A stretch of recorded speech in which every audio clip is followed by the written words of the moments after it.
And so there's different ways of doing that. It's you put a fee on the carbon, you collect the revenue, and then you could do tax offsets for individuals, for businesses, you could do subsidies. That's revenue neutral carbon tax. Carbon fee and dividend, because of that word dividend, it's specific to returning the revenues to households. So just to clarify those terms. And one of the reasons why we prefer a monthly dividend, I mean, we're going to take what we can get, but why we are advocating for a monthly dividend is because if you do tax swaps and that sort of thing, I think that there's more room for playing a shell game, if you will. It becomes a lot more complicated to track. And this would be a pretty straightforward thing. Just so that you can see in terms of British Columbia what's happened since, and theirs is probably the closest to our legislation. Carbon emissions have gone down, and the economy of British Columbia has kept pace or maybe done a little bit better than the rest of the provinces in Canada. And they can't put a border tax adjustment on like ours, so they can't raise their fee as high as ours. As long as our law, as far as our lawmakers are concerned, we're in kind of a position of putting an exhaust fan in the kitchen after it burns down. How am I, as an active citizen, going to, with all of you even, going to affect our good congressman from the UP, Dr. Dan? How are we going to affect him when you've got the Koch brothers, buying them, and you've got Shell and Adelson, and the likes, and the entire fossil fuel industry feeding his pockets? How are you going to change that? How am I going to change it, or all of us? That's a little partisan. I know it is. I'm a partisan person. I guess what I would say is, first of all, we're not really anticipating him introducing the legislation. Elizabeth suggested that, but if we can, and we are very hopeful that we're going to have some face-to-face meetings with him, and the meetings that we've had with his legislative director have actually been very respectable. She's asked great questions, taken great notes, has been very receptive. But we're hoping that we can have a few face-to-face meetings with him this year. And, at least if we can get to the point, as Elizabeth alluded to earlier, that he's not blocking the legislation. He's not actively against it. And then we have others, like the 15 who I mentioned earlier, who can go out there and support it. Then I think we've made headway. And that's what and part of the reason why we really want you to write letters is, the more he hears from, and he needs to hear from more than just us. He needs to hear from lots of people regularly, that this is really a good proposition. And then in addition, we're hoping to meet with, we have some professors up at Michigan Tech who are willing to meet with him directly if we can arrange meetings, so we're working on that. And then we're also identifying throughout the state people of influence. I think all of us should be people of influence, but who can actually, who are willing to sign a letter and say to him, him and all of our representatives and all of our senators, that they're good with this. They think this is a good idea. You're right. To raise a question. Sorry, there's one more question. On the REMI study. Yeah. And there's been another group formed, Risky Business. Yeah, risky business. Which has gone a long way to justify what I've found in the REMI study. I wonder if you could comment on those 2 points. I don't know the risky business as well as the REMI study, and I don't know if anybody else does. I do have a couple slides here which I think come from the risky business study in general, which is basically global investors get the fact that we need carbon pricing, and even within the U.S., as many as 150 companies recognize that we need to basically put carbon pricing on, and they're doing internal carbon pricing right now. And some of them are working with the EU and their emissions trading scheme. So I think big business is kind of there. They know it's going to happen, and they support it. Do you guys have more information specifically about risky business, or?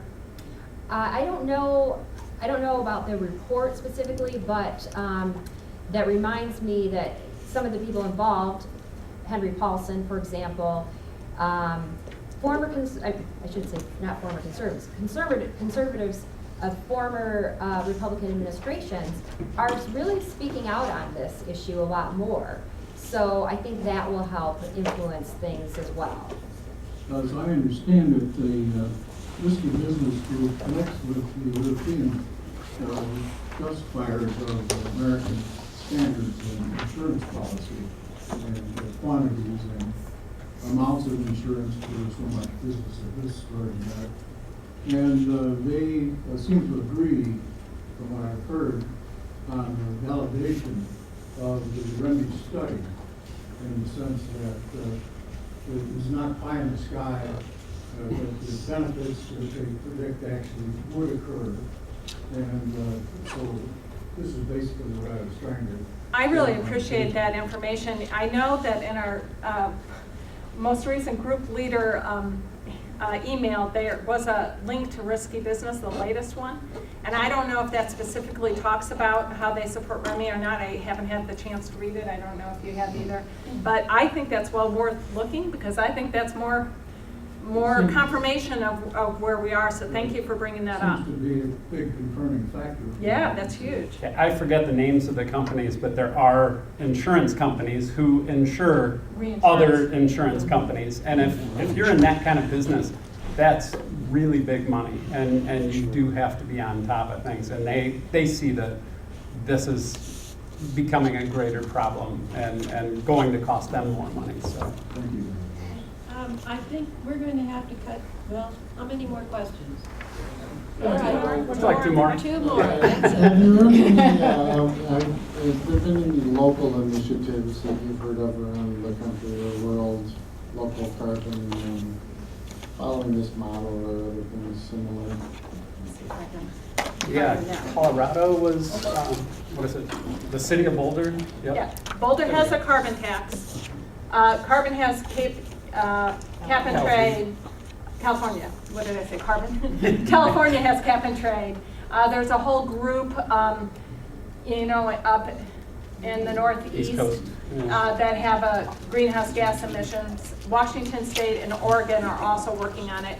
There are groups within CCL who are working at the state level on this. I'm not aware of any here in Michigan. Are you, Kelly? Are you aware of some? You're pointing. I'm pointing no, because it reminded me we should have her talk about the Farm Bureau. Yeah, so we'll do that. So I'm not aware that we're doing it here in Michigan. In terms of what our national group says, they're advocating a national tax. They really appreciate those people are willing to work at it at a state level, and they think that if it moves on a state level, that it would certainly help getting movement on a federal level, but they're not specifically giving the support that directly to the state level. We just have to kind of do that on our own, just because there's only so much money and so much time. They're limited on what they can do at a state or local level, but it does help pave the way. So. Yes, I'm trying to get straight in my head about how this works in the market economy. So a fee placed on extraction of fossil fuel will cause the price of that product to increase. Right, it's based on the amount of CO2 that's emitted. And so as a consumer, I would see gasoline price go up, my natural gas go up, electricity go up. Right. And then I'm also going to get a check in the mail. It's going to cover, at least partially, those increases. Right. And what's the incentive for me as a consumer to make any changes in my consumption behavior? I think there's a couple, and people can help me with this if they Sorry to want. be the devil's advocate. I'm glad. And you know what? Yeah. It's a good question. It's a question that's come up before. Part of the deal is that check is going to go further the more energy efficient you live. And then in terms of businesses, they too are going to have to pay those increased costs. They're not getting a monthly dividend. So they're going to want to transition more and more to energy efficient ways. And as more and more people transition, the cost of things should go down. Plus, the investors will recognize that because the cost of fossil fuels are gonna go up, that they really should invest in clean tech solutions. And as they invest, we'll have more innovation and the cost of things should come down. That's my simplistic economic things. You as just a basic consumer are not going to feel the effects as much as a larger business. So it's, to somebody in the business world who has much larger utility bills or fuel usage, they're going to be looking to jump on this right away. Also knowing that it's going to go up every year, eventually you are going to feel it if you are a heavy user. But the dividends go up, accordingly. Right now, we have swings in gasoline prices that are, more than what the effect of this would be. So it is pretty small. I'd like to just make a sort of a comment. One of your slides was actually wrong. Oh, okay. The cost of renewable energy now is actually cheaper than fossil And that was the fuel point I was energy. trying to make. And one of I'm a binational Australian American. Oh, Actually, the cost before they stopped it of generation of electricity was starting to come down. And what would happen with this is that you wouldn't have to be paying more for power, you'd be paying less very quickly. Right, Steve? Yeah. Well, I'm just trying to sort all this out because, first, because you're going to be using more renewables. Yes, more renewables. Renewables are much cheaper now than fossil. Right. Right now, if you want cheaper energy, you have to implement renewables as fast as possible because that's the lowest cost energy. But and that can happen one way or another. But the question I'm going to if the big users are going to pay, if the big fossil users, let's just take our area, Munson Hospital is going to pay a lot more for their energy, but are we going to give all of the individual citizens an equal check? Is that how you're... the citizens get it, but Munson doesn't get it. Well, just the employees, the local Munson citizens and employees. Yeah. Or Yeah, but they're not, but the hospital itself is not. Energy-intensive businesses and industry are going to pay the bulk of the carbon tax. You're going to distribute it to individuals. They're not paying the carbon tax, no. Yes, they are. The fossil fuel, well, I see what you're saying. Through their use, The actual they're fee paying. is placed on the fossil fuel producers, but you're right, it'll get passed down to Right. them. And so they'll be paying increased costs. But the more energy efficient they can run that hospital Yeah. and warm up my office in a more energy efficient Yeah, way. I understand. I'm I'm saying- sitting there with mittens, and stop heating the outdoors, Well, the this is better it will be. I understand. I'm supporting this approach. Yeah, no. because It's actually closing the inequities in the But the distribution cost of income. fossil fuel energies actually, I believe, is going to start coming down, and this will speed it up.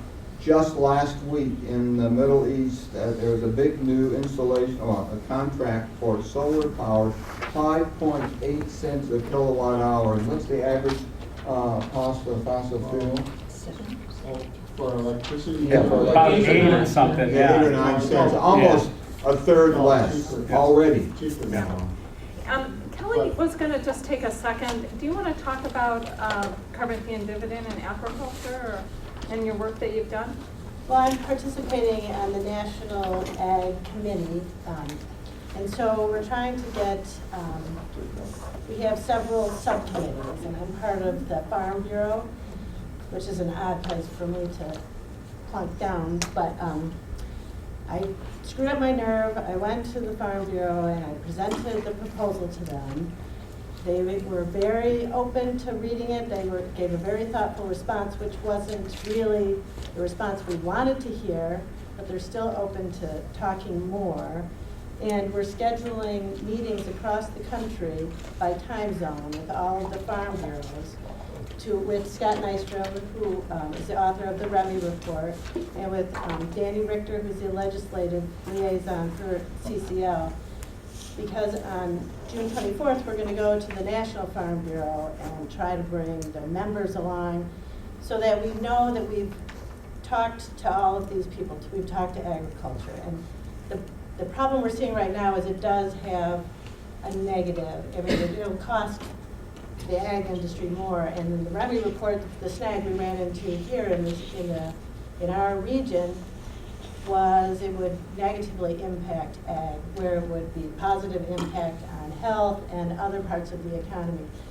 So what we have to do now is start to educate Farm Bureau that the effects of climate change are going to have an even greater negative effect on ag economy. So- Yeah, I think climate change clearly is really going to have a huge negative effect on ag, as will the carbon fee and dividend. Well, not huge, but climate change is going to be much greater than carbon fee and dividend. And the more sustainably, again, that you can run your business, the less of an impact it will have. And so Well, I think, Yeah, and also, for the big industrialized farms, that cost will be greater, but for the small diversified farms and the more sustainable and resilient farms, that cost won't be so great. And so really what we would like to see, well, in my business, what we'd like to see is a more resilient food system that comes more local. And I think that this would be a great tool to drive us back in that direction. there's a hand in the back. Yeah, I just wanted to say that, apropos the question about the hospital, Partners in Health has completed construction in Haiti of a state-of-the-art teaching hospital that operates entirely on renewable energy through wind and solar. Yay, yay. And I have to say, Steve Tong at Munson is aware and very conscientious of, he's one of our engineers, and I think the head one, and he is aware of issues of energy efficiency and supports them. It is just very hard to implement, but as we can see, it can be done. And this would just be an economic stimulant for that to happen more. I know we're trying to get done here, but as you're talking, what occurs to me is that the fracking issue, I don't see how this gets to it. And it's also a very hidden tool right now. President Obama is fearful that we are outpacing other countries in terms of our energy production, but that is because of fracking. So that's not a carbon issue, right? Well, as you burn natural gas, CO2 comes off. But also, the other issue is methane can potentially be leaked through that. And so one proposal, and we would have to see how it would work, is that you would start at the beginning of a natural gas pipeline, see what the concentration of natural gas methane is in that, and then measure it as it comes out, and that difference is the leakage. And then you would probably take, at least this is what Danny Richter said to me, you would probably take that amount and multiply it by a factor, I think, of 86, because that's how much more potent methane is in terms of the feed you put on any leakage of methane. So a fee would be placed on that. that's what we want to do. Whether that would work out, you It don't applies to know. natural gas, certainly, and then we're trying to also work on methane leakage in addition to that. But natural gas is a fossil fuel, so. Yeah, so when it burns, it produces CO2. I But yeah, understand you're trying to keep to your message, which sounds really healthy, but I can imagine Citizens United, citizen corporations are citizens, that could be an issue. Oh, yeah. And just getting this passed for all the Munsons or the small businesses or even medium-sized businesses, of course, the large businesses will somehow try to see that and use that rationale, are going to feel it, and it could be quite problematic. So you're going to have all this wrangling about, we need subsidies for this and that to go through the. There's no doubt that it's an uphill battle, but I think I think one of the things that's beautiful in the legislation is its simplicity. And whether it would actually get enacted exactly like that, I think it's unlikely, but I think we have to overcome our cynicism and we have to get out there and give it our best shot. And we really want to thank you, Lisa.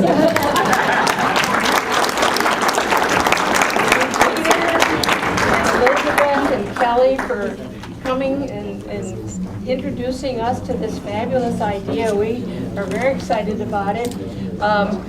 Before you leave, you actually are going to have the option of having 2 dividend checks. You may already have received one, on the back of which are some bullet points related to what you just heard. The next one is for your refrigerator. You tack it up on your refrigerator. Even has the date today, so you remember what you heard today. On the back are 10 suggested things you can do right now, today, until we get this legislation passed. It may take a few months or so. But you can start today doing some of these 10 items, so be sure to read them, because these are things you can start right now doing. So that'll be something for you to pick up and take.